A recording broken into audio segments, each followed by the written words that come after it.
Jesus said to his disciples, "If you love me, you will keep my commandments. I shall ask the Father, and he will give you another advocate to be with you forever, that Spirit of truth whom the world can never receive, since it neither sees nor knows him. But you know him, because he is with you. He is in you. I will not leave you orphans. I will come back to you. In a short time, the world will no longer see me, but you will see me, because I live, and you will live. On that day, you will understand that I am in my Father, and you in me, and I in you. Anybody who receives my commandments and keeps them will be one who loves me. And anybody who loves me will be loved by my Father, and I shall love him and show myself to him." Everyone singing and praising your name. Come and see all that our God has performed. His dealings are wondrous, astounding to see. There's some pretty big themes in the gospel today.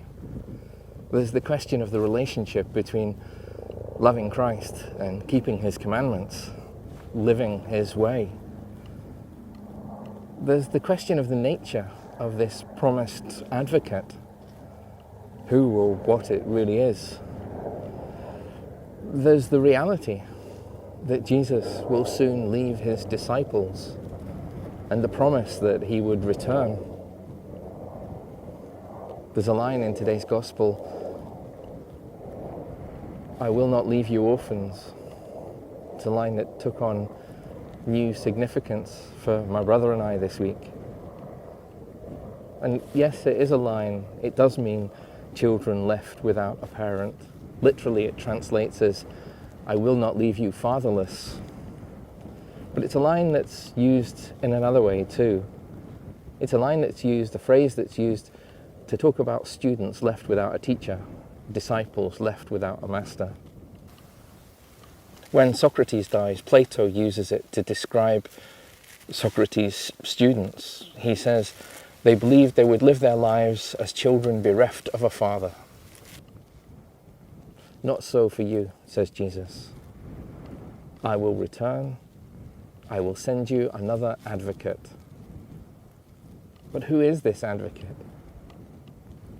An advocate, the only advocate I know is someone who speaks up for you, usually in a court of law, and there's something of that in it. An expert, a guide, someone who keeps you right. But there's more to it than that. The Greek is paraclete, and paraclete's pretty much untranslatable. It's a word that's pretty much untranslatable. People have tried using various words. We use advocate, the Latin equivalent, which is helper, advocate, guide. It's not quite the same. Comforter was it's been translated as helper, when it was first used. Spirit, as comforter. Comforter was a good word at one time, but its meaning's changed over time. We use comforter as someone who gives sympathy when we are saddened. But originally it meant something more than that. It comes from the Latin fortis, which means brave.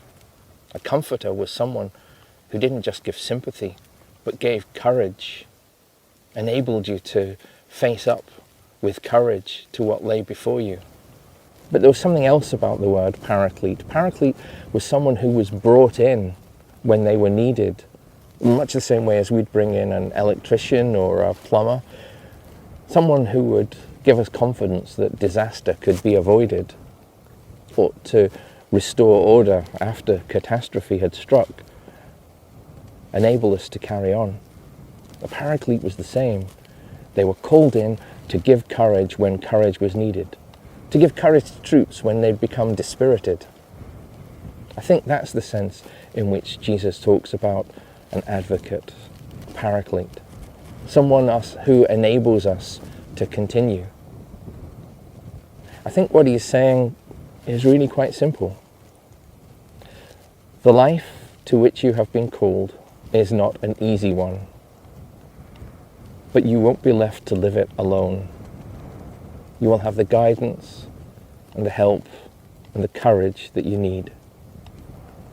May we accept that gift of courage and live the life to which we are called to the very best of our ability. Hello, this is an appeal on behalf of St Quivox. As you know, Pentecost, the great feast of the Church, is drawing ever closer. This year we celebrate it on Sunday the 31st of May. I'd like to celebrate it with more than just a short video of a gospel reading and a reflection on it. And to do that, I really need your help.